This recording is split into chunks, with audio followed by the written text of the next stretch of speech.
قریش کے مشرکین سرداران نے، خاندان نے مقاطعہ کر لیا، بائیکاٹ کر لیا۔ 3 سال ایک اس شعبے ابی طالب نے محصور کر دیا، باہر نہیں جانے دینا، تجارت نہیں کرنے دینی، تبلیغ نہیں کرنے دینی، صرف اس مکان میں رہنا۔ 3 سال قید میں گزارے، اور اصحاب نے ساتھ میرے حضور کے جنہوں نے کلمہ شروع میں پڑھا تھا، ان کو پتے کھانے پڑے، ان کو خشک کھجور کی گٹھلیاں پیس کر کھانی پڑی۔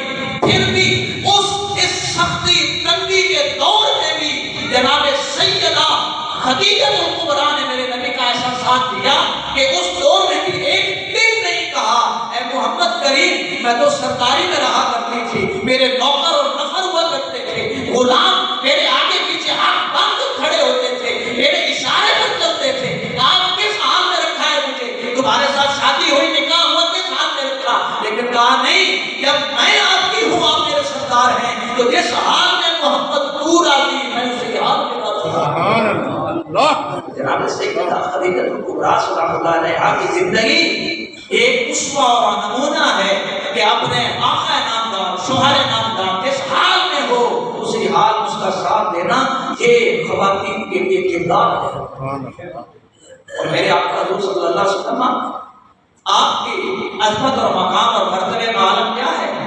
آپ سیڑھی